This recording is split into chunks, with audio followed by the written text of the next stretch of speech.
All right. Welcome to Early Care Connection. I'm Izzy Greenberg. Today we have our resident panel of experts, Meryl Gay from the Connecticut Early Childhood Alliance and Ava Bermuda Zimmerman from the Child Care for CT.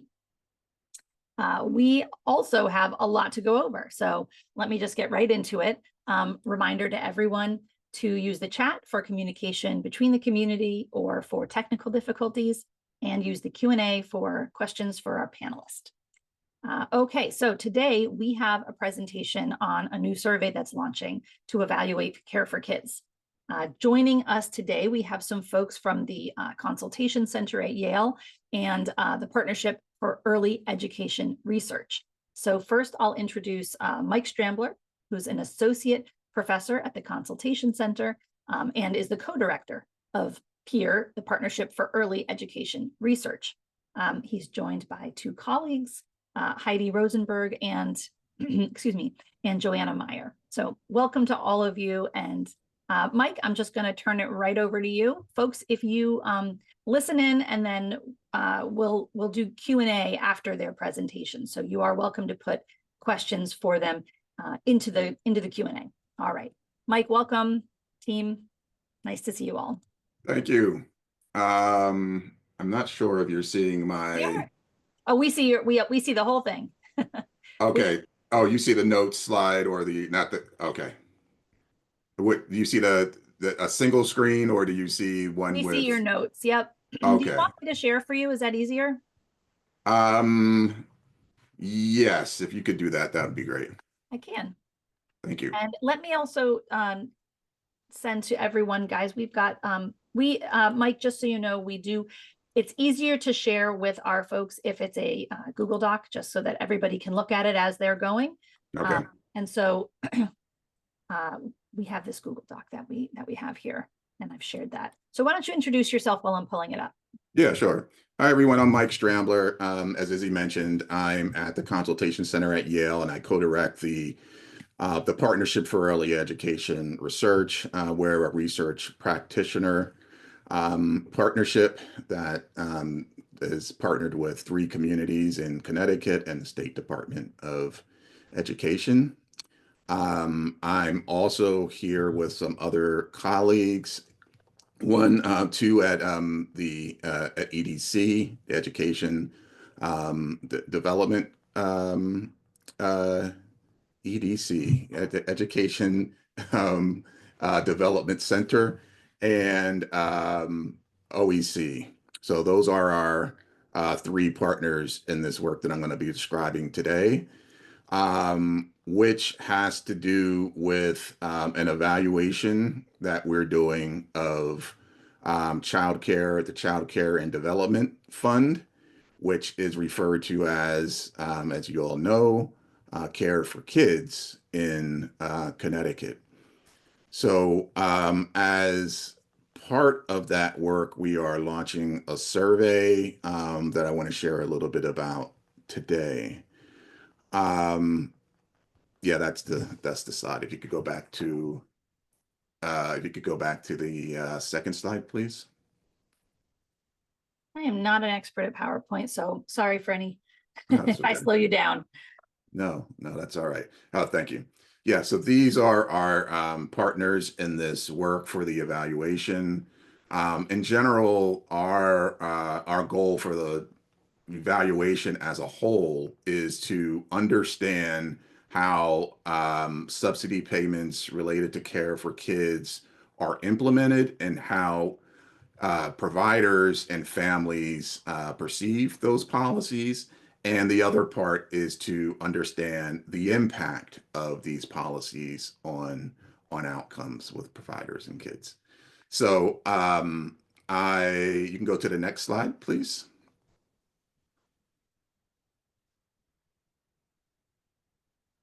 So the goal of the survey that we're launching is related to the first part of this evaluation that I mentioned, to understand how providers think about care for kids and how they decide whether to participate. So as you can gather from that goal, we're interested in those providers who do participate in care for kids and those who don't. So we're interested in their perceptions of participating providers and non-participating providers.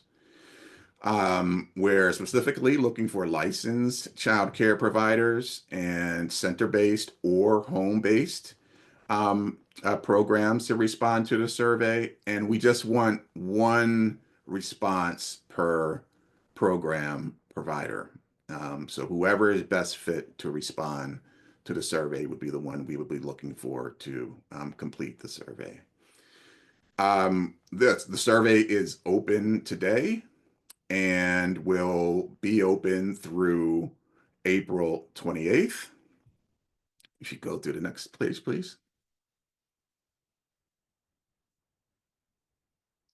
So a little bit more about the implementation of the survey. It will take about 10 minutes to complete.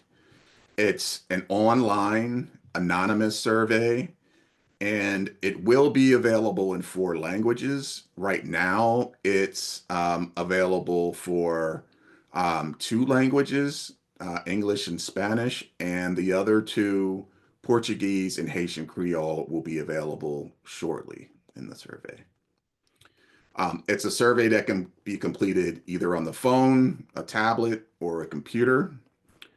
And we're asking you're asking you all to help us understand how care for kids policies work for providers like you. Again, whether you're participating in care for kids or not. We will have a prize drawing for those completing the survey, and that will be for 95 gift cards ranging from $50 to $200. So at the end of the survey, there'll be an option for you to enter into that survey drawing. Can you go to the next slide, please? And this is information about the survey. There's a link there that you can click on, and there is a QR code as well that you can scan with your phone to complete the survey. Again, it's live now, so we're hoping that you all would be willing to support this evaluation project and help us better understand how providers like you are perceiving care for kids. So I will stop there, and I have Joanna. I see Joanna is here. I don't know if Heidi is on the call, but we're happy to take any questions that you might have at this point. Okay, we actually, Ava, go ahead. You're muted.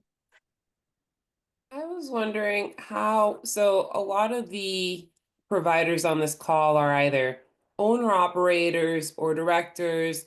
There might be some overlap of both, the owner operator on the call and the director. If you took the survey, let's say one of the team members from the leadership of that center or that childcare space is here, they took the survey and they didn't relay that information to their coworker, to the director, or forgot, what is the process to verify that they did only take it once? I'm assuming you only want one survey per location.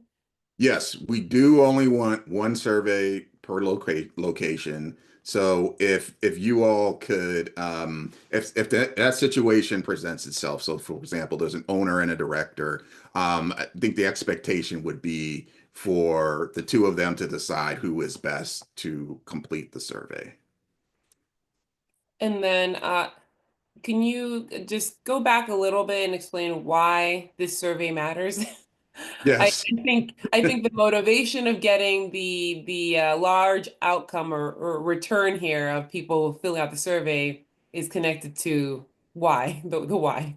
Yeah, that's a good question, and I'm glad you asked that. So CCDF is federal fund, mostly federally funded. And so during times like this, especially when resources can be tight and some are going away, it's important to be able to demonstrate that programs like Care for Kids and other subsidy related programs are useful, valuable, and have evidence behind their effectiveness.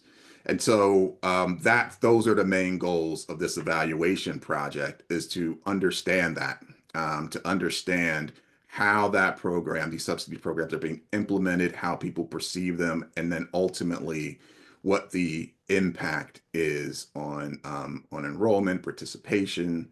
And so that's the big why here, to understand how funds that are being provided to states like Connecticut have a return on investment. And we need those funds. Yes. Obviously, we all need those funds. Thank you. I Yes. would just add one thing that's interesting about CCDF is that states have a lot of latitude within constraints on how they operate the program. And so states enact different policies. And so the goal of this program, this evaluation program at the federal level, is to compare across different states that have different policies. So not only can other states learn from Connecticut about how our policies are being received and playing out, but we also have the opportunity to learn from other states who are trying different policies and seeing how those work for them. There's a good question in the chat here. For owners of multiple locations, is your request that one survey per location or one survey per owner across multiple locations? That's a good question. I think we would want one per. So if there's one owner for multiple locations,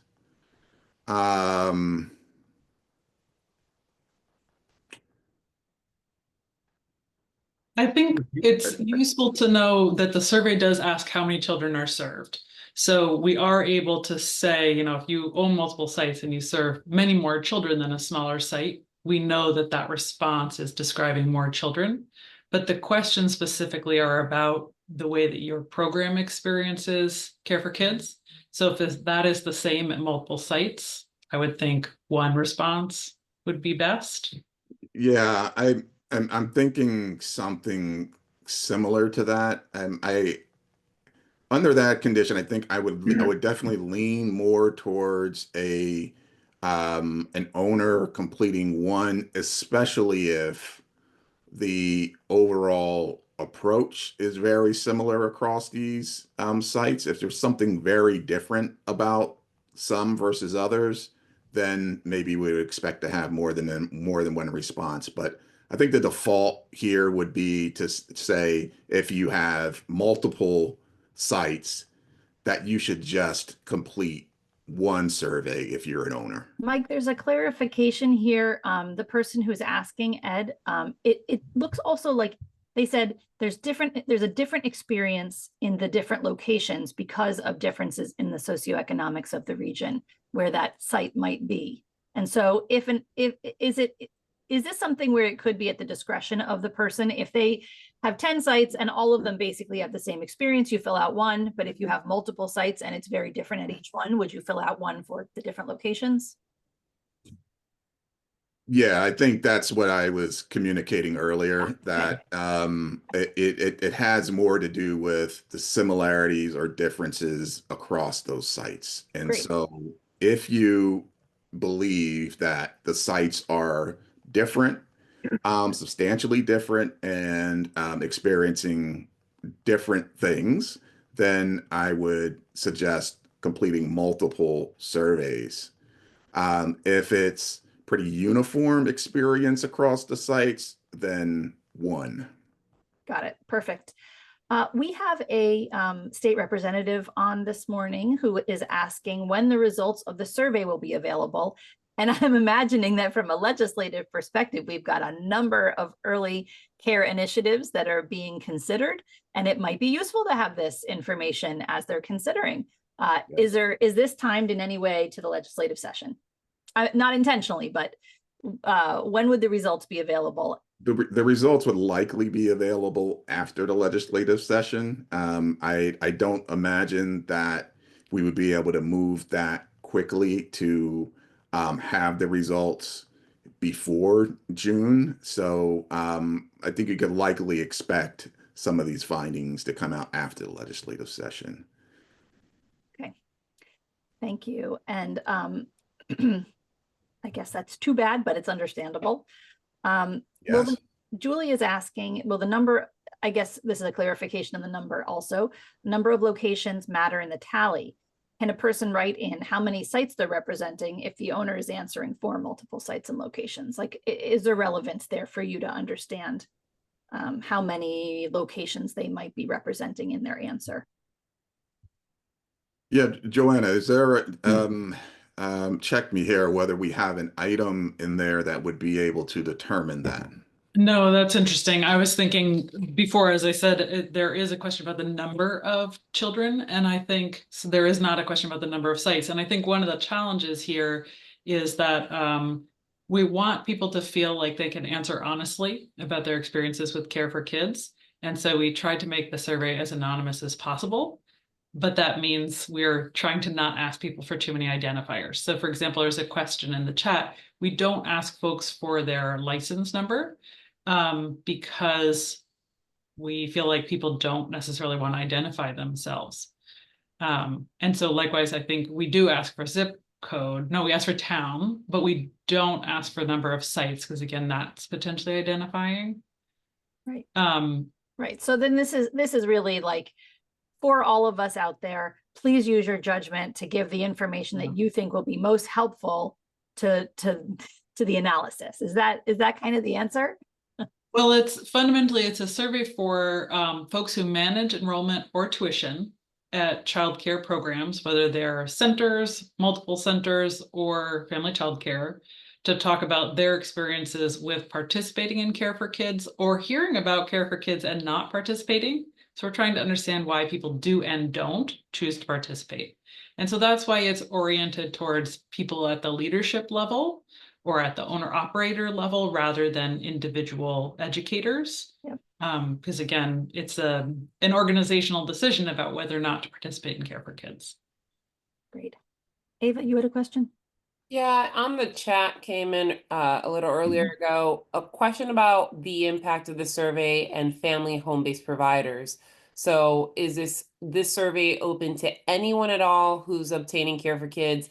And I will highlight on this early care connection call, this is geared again to home-based providers, family childcare centers and group homes, owner operators and directors, the information. But also, as you guys know, there are childcare providers who are on this call who are unionized, and the union represents home-based providers that are licensed and unlicensed. So just to clarify, this also includes the licensed providers who are on care for kids, not the unlicensed.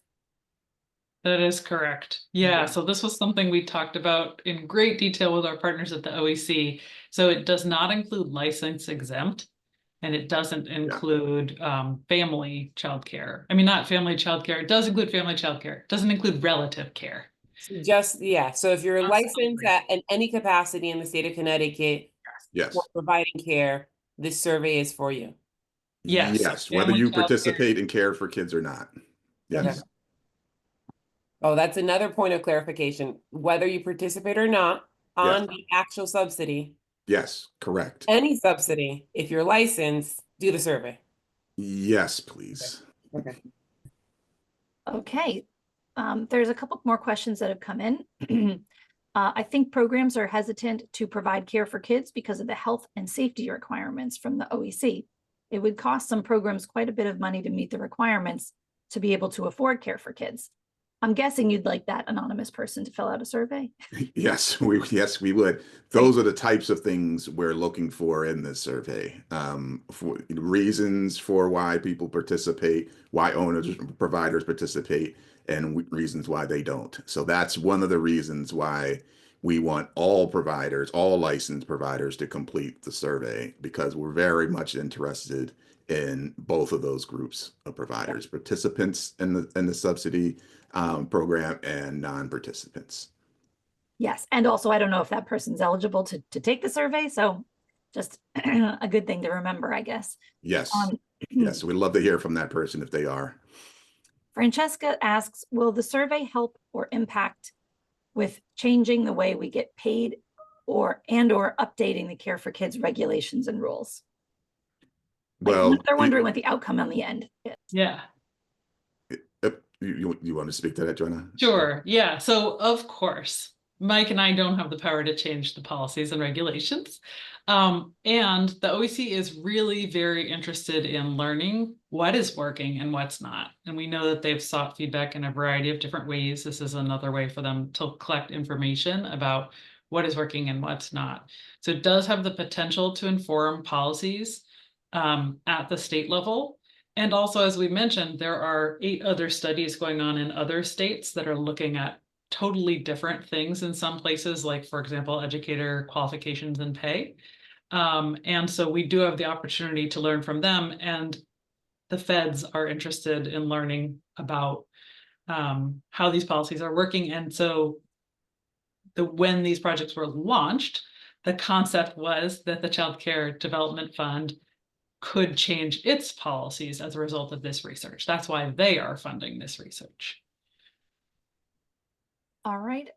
This is maybe a follow-up, I think, on the health and safety training, but someone is commenting that they believe that it's a mandate for all staff members and licensed programs going forward. This would meet the health and safety training by default. So that's just a for those of us out there. Yeah, and we have heard that too. And interestingly, part of what we're trying to understand with this survey is there is so much information flooding the field all the time. Yes. So we also are interested in knowing what people know and what they understand, because sometimes it's impossible for individuals to pick up all the information. So we do understand that to be true, but we're also trying to understand what people know. Yeah, which speaks to an incredibly important, I mean, we've been now doing these calls for weekly for 5 years. I will tell you, I still feel like I have about 5% of the information that I should have for someone who's had as much exposure as I do, because everything's constantly changing. There's stuff floating around here and there. I mean, it is, now I'm not a provider. So of course there's the caveat there, but I think that it is a very, very flooded field. The information is in 1,000 places. And simplification, I think, would go a long way to at least easing the burden on providers who have to keep track of a lot and from a lot of different places. So I think that's a great aim to even understand that. And where are people getting their information? Okay, more questions. If we run preschool and school-aged programs, if they run 2 separate, both for preschoolers and also for school aged, do you want those in one survey or do you want those separate since they're different age groups? I would say one. I would say one survey for that situation. Unless what if the experience of, let's say, the early childhood is one thing and the experience in the school age is totally different? In that case, would you want to maybe have 2? But if it's one, keep it together. Yes, and I could imagine that those 2 experiences would be different. So so if you're having, if you believe that experience is substantially different, and like, of course, it's going to be different in some part because they're different developmental stages, then I would encourage 2 surveys. I think this is an interesting question for us that we're, responding to on the spot here, but I guess so let me change my answer to that. If you have a program like that where you have an early childhood program and school age, then I would suggest doing 2 for that because they would likely be substantially different.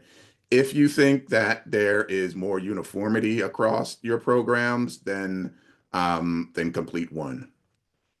Great. And what I love about this is that in real time, we are experiencing the complication and difficulty. Yes.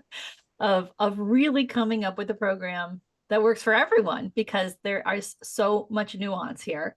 And how we're putting all of these different things together in real time. I love that. All right, Ava, you can go ahead. I was wondering, kind of follow up Representative Ackard's question on when will this survey be ready? I understand it won't be ready in time for end of session, which is June 4th, but could we invite you back on this Monday morning call when it is ready to present your findings, or or at least share, if you're not ready to present when it's done, then can we share the findings when it's done? Mhm. Sure. And I think also, sorry, Mike. No, go ahead. Go ahead. I got a message from Heidi, who's part of the team also, and she said she does expect we'll have descriptives in the summer. So that's basically to say not complete results by the end of the legislative session, but some preliminary high-level findings or summary results in the summer. And I think, yes, we'd be happy to come back and talk or speak again about that. One other important thing to know about this project is it is a 4-year project. There was a long design phase, so we're already a year in, but we are expecting to hold focus groups after the survey with providers, with licensed providers, to speak to people more directly and go deeper, and also to follow with a parent survey, because we know that providers have a lot of perspective on parent experiences, and we know we need to hear directly from the parents. So the plan is to follow up with a parent survey about a year from now, and then also parent focus groups. Ava? There is also a question here about when and how do you announce the winners of the drawing that you mentioned in the survey? And I just really quickly before you answer that, want to lift up for those who join in later. We gained about 60 more people from when you started the presentation to right now. So we're about at close to 230 people on the call right now. If you could do a quick summary of what we're talking about, and then remind people why, again, it's important to do the survey, because Izzy added the slide deck and the survey QR code is there. But if you could just remind folks who came in late. Sure. So we're here because we're talking about a survey that we're launching, and that has to do with an evaluation of the Care for Kids program. The reason why Care for Kids is important is because it's mostly federal funds that are directed towards or intended to support low-income families provide child care for them. It's especially important during times like this, when funding is going away in some areas and tightening in others. So in order to make a case for something like Care for Kids, we need evidence to be able to do it. And that's what this evaluation is about. And that's in part what this survey is about. So we've launched this survey for providers to assess their perceptions and experiences of Care for Kids. We're interested in those who are participants in the subsidy program, the Care for Kids subsidy program, and those who are not. So we do want to know what the experiences are like for those who are in it, and those who didn't, maybe what some of those reasons are for not participating. So that's the snapshot, and we shared some information on how to access the survey. You can access it online, on a computer, on a tablet, or on a phone. We have a link that I think is in the chat and a QR code as well. Okay. And also Representative Ackert just is unable to be on camera or anything today. So just wanted everyone to know he's appreciative of this conversation. Okay, great. Can I say one more thing in regard to sharing those results? So yes. The results would be most useful the more surveys we can get. So ideally, we want these findings to be representative of providers within the state. So the larger sample we can get, the more providers we can get to participate in this, the more relevant the findings and trustworthy the findings will be. And and the more representative it would be of providers within the state. There's a few more questions here. Someone is wondering if this project receiving federal funding, and could it be subject to any funding cuts? This project is receiving federal funds. There is a possibility for that. We're hopeful that it won't come to that, but I think the reality is no one knows for sure. But we're moving forward until we're told to stop. Hopefully that won't happen. Yeah, great. We've got two questions here, one in Spanish, which is, well, it's a comment really. When you upload documents into the portal, in my experience, they never receive them. That's one. And again, if you all are eligible to do the survey, you should, but I think it is also nice to just get some of these comments out. Another comment, care for kids is severely deficient. Case is delayed a lot. Redetermination and parent provider agreement takes more than 3 months to process, extremely slow. Sorry to interrupt, Izzy. Can you Nope, turn on the please go ahead. interpretation? Can you turn on the interpretation for me?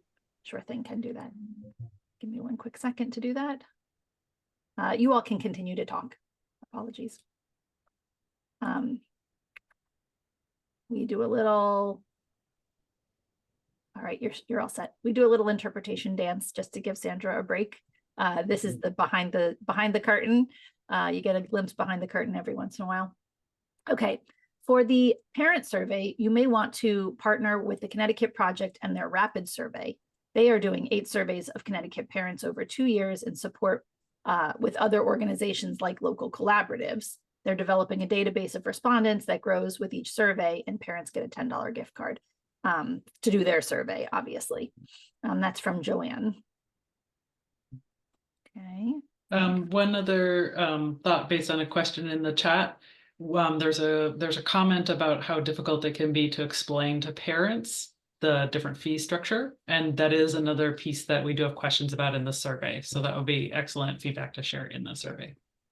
And somebody also sharing just a nervousness over wanting to protect their community with the fear of immigration and ICE issues, and just sharing that they're not comfortable answering the combination of the town the facility is located in and what languages are spoken by the children.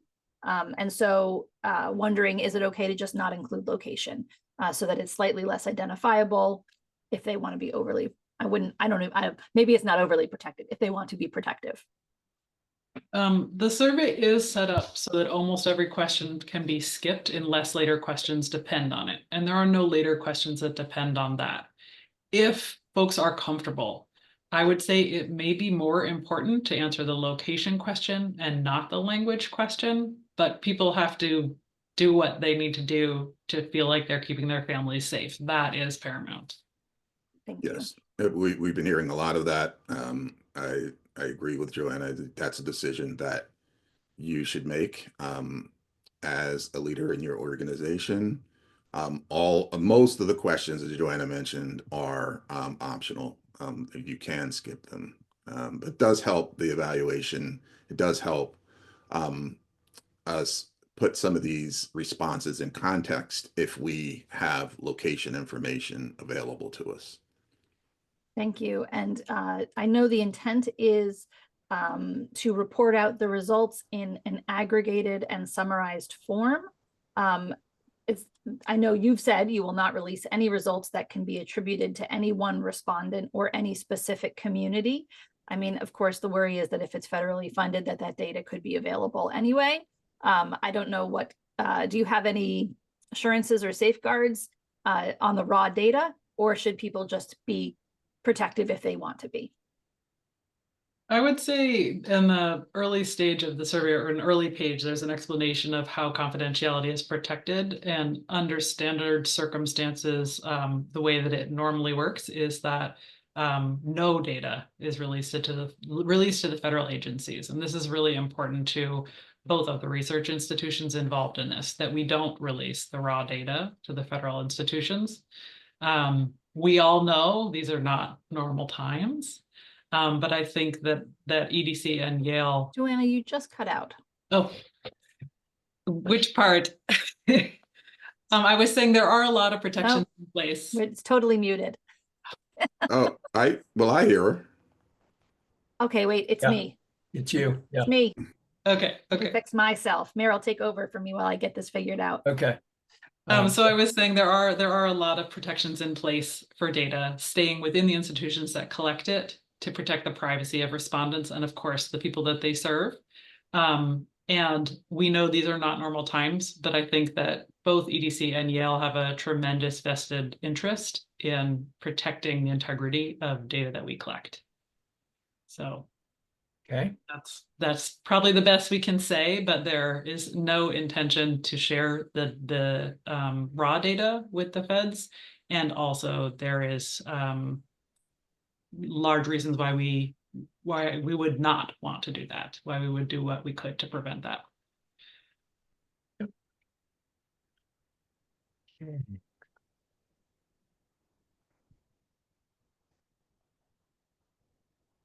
No, this is not really a question for you. It's more a question about how can we stay informed about the required trainings for care for kids and ensure completion on time?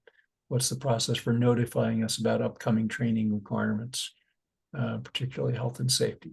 Off the top of my head, I would suggest reaching out to your Care for Kids liaison to make sure that you're up to date on the trainings that you're required to have and find out about what else might be offered. And there are also OEC navigators who might be able to help you connect with health and safety trainings that may be offered through the agency. There are a few other questions here in the Q&A, and I'm sorry I didn't hear you all for a few seconds there. Meryl, did you ask the summer camp question? I did not. All right, let me get to that. So summer camp data for school agers is very important to collect. It would be good to collect this data separately since it's a different population and the payments impact the care. I guess that's a suggestion. Yeah. Okay. Great. All right. Okay. And then someone also suggested an answer to that earlier question. You can also look in the registry to find out what trainings are available and what trainings you should be recording with your staff. Okay. I think that's it. All right, we've cleared out all the questions. There was one more, which was, can you just remind us sort of how and when this will be reported out? We don't have a specific date yet about when it will be reported out.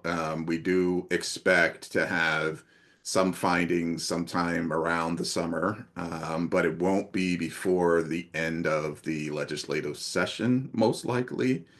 We will stay in touch about how that is progressing, and we would be more than happy to come back and share some of these findings when we're able to collect them and analyze them. Perfect. Thank you all so much. I'm going to post the survey link one more time in here. And that was a reminder that, what was it, Haitian Creole? There's two languages that are still upcoming, Haitian Creole and what was the other? And Portuguese. And Portuguese. Yes. So Right now, there are English and Spanish are currently available in the survey. Perfect. That is like those two other languages. We recommend you do not click on the link yet. And if you have already clicked on the link, perhaps open it in a different browser or clear your cookies in about 2 days, and they'll be there. Great. Thank you so much. Thank you both so much, or thank all three of you so much. And we will see you back here when the results are out. All right. Thank you for the time. Appreciate it. Have a great afternoon. Thank you. You too. All right. So we do still also have a few other updates to go over. So there's some legislative stuff to talk about. I'm going to share an article that came out over the weekend that does a pretty comprehensive job of helping to understand some of the nuance of the various bills that are out there. It includes a lot of our local celebrities from from these calls. I think Ava and Meryl and Vanessa, there's a whole, and Georgia, whole bunch of folks are quoted in this. So I'll share that in the chat. But Meryl, I'll turn it over to you to get started on this. Okay, so on Friday, the governor's pre-K bill moved out of the Education Committee, so it now joins House Bill 5003 and Senate Bill 1, as well as Senate Bill 1369 as bills that have moved out of committee. Those are sort of the big money early childhood bills that all aim to do something towards universal preschool or universal childcare. And then there are some other important bills, one of which would change or would create a pilot program for large family childcare. That language will need to change. It's currently written just as a change to allow large family childcare up to 12 children. But OEC is pretty adamant that they want to have a pilot beforehand so they can work out all the kinks of changing the rules before they go statewide with it. So that bill has moved out of committee. The child tax credit bill has had its hearing. It has not moved out of committee yet. And there are several other smaller bills. There's a diaper bank bill, seeing notes there. But those are, there's a lot of activity this year in the session in regards to early childhood. I wanted to mention that the Early Childhood Alliance will be having an advocacy day on Wednesday, April 9th. And there's, I'll drop the link to the flyer into the chat there. And then Vanessa, if you're on, if you could drop the link to sign up. We're going to do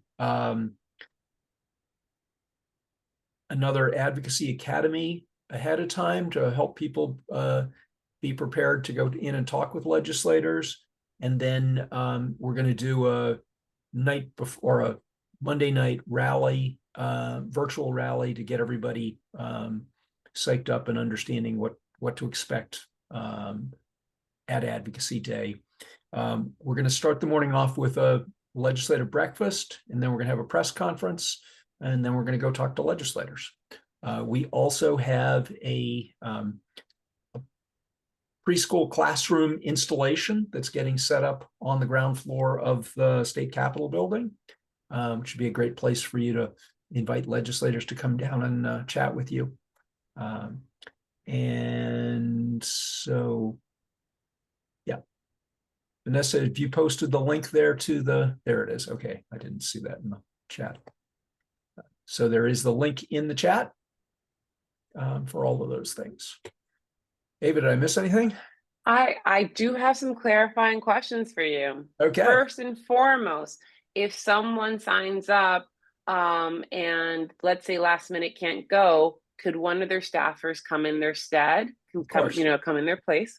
Cool. Second, what's the cutoff to sign up for Advocacy Day, especially considering that you have a legislative breakfast component? I think as long as we know a day or two ahead of time, that'll be fine. Yeah. And can you remind us again the start time of the day and the end time, and remind us if participants are expected to stay all day? Okay, so the breakfast starts at 8:30. This is not like a sit-down formal breakfast with people serving you or anything. It's a buffet. Just stop by, invite your legislators to drop by for a cup of coffee, something. And it's designed to be an informal gathering where you can chat with legislators and each other. Then we'll move to a press conference where we'll highlight some key issues in the session. That's another time when legislators can be there with us. And then we'll transition over to the Capitol because they're going into session at 11 o'clock that morning. So legislators will be there because they will be having session. So our goal is to talk with legislators. Once they are in session, you will have a big crowd of people at the rope line out in front of the hall of the House. You know, there's only so much of that most people can take. So you're welcome to stay there. We'll also have gift cards so that you can get lunch as well. But we don't expect you to stay around all day. But come up and try and talk to your legislators. I just want to make a quick plug here as to the why. I know you guys hear us pretty often saying, we need to hear from you guys. We can't do this without you guys, right? We're a community together. But I want to shout out to Maria Reyes, the president of the CSEA Childcare Union, because she made a series of comments here about care for kids being delayed and care for kids needing support and providers needing support. Those are exact moments as to why we need you all at advocacy days. Legislators really do need to hear from you. And from everything that's happening this year, so many childcare bills, rather they hear directly from owner, operators, directors, all of you in this community in these advocacy days to get that story across and really see a face to the written testimony, see a face to the hardship. If folks can't make it for the Alliance Advocacy Day, or maybe you're not yet an Alliance member, never too late. There are other series of advocacy days that are going to be hosted that we'll make sure to announce on these early care connection calls.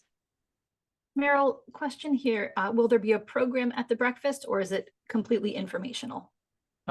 It's a casual place to gather and chat with legislators. That's not the program. Will be the press conference, and then it'll also be a time for us to distribute materials and let people know what's the sequence of things. The advocacy day ahead of time, the Advocacy Academy ahead of time, and the virtual rally are sort of other times to get prepared. Those are not required to come to Advocacy Day, but you might find them useful, so we are offering them.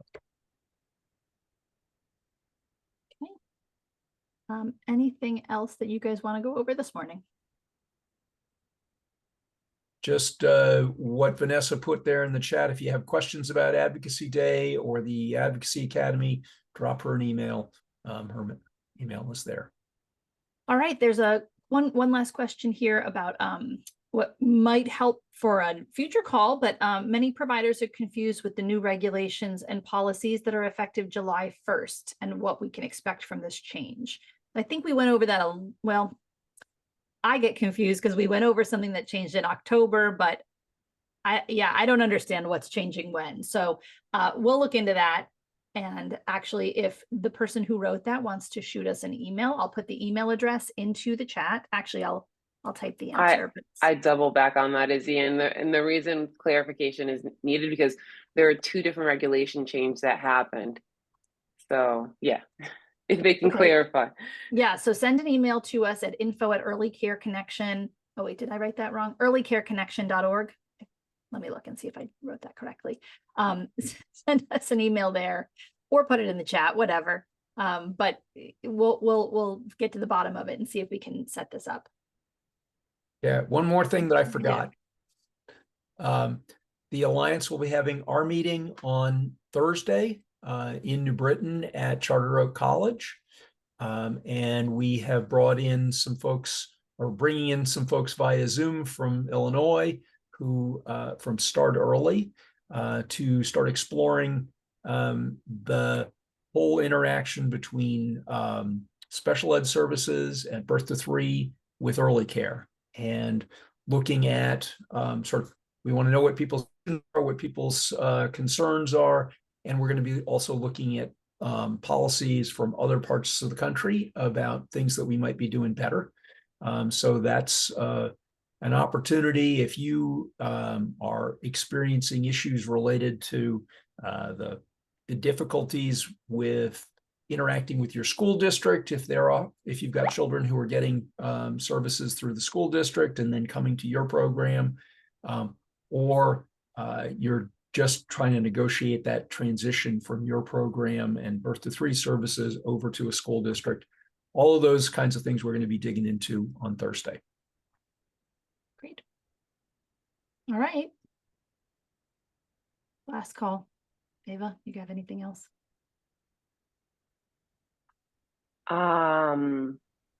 Just a correction. I gave the shout out for the comment to Maria Reyes, but it was actually Maria Amado. So I'm sorry. Two Marias who are very engaged in this conversation, but I wanted to make sure I gave credit where credit is due to the chat comment. So gracias, Maria Amado. Okay, perfect. Thank you for the clarification. All right, well, that was actually a lot more information today than I expected from that survey. So I have a feeling that survey is going to be much better because you all had input into the little things that actually did need some clarity. So thanks to everyone here who gave their feedback. And I encourage everyone to go fill out that survey. I do, probably like all of you, wish that it was going to be ready before the legislative session ended. But we definitely have other ways of making our voices heard. Yeah, go ahead, Meryl. A little bit of breaking news. Walter Gilliam, formerly of Yale, now at the Buffett Early Learning Program, will be joining the governor for a roundtable at the Capitol on Tuesday, April 8th at 11 a.m. I assume it will also be on CTN so that you could watch it without having to travel up to the Capitol. But more details on that next week. All right, great. Thank you. Have a wonderful week, everyone. Thanks for being here with us. And I hope everything just goes smoothly for you this week. We'll see you next week. Okay. Thanks again to Sandra. Thanks to Meryl and Ava. Thanks to all of you. Have a good one. All right.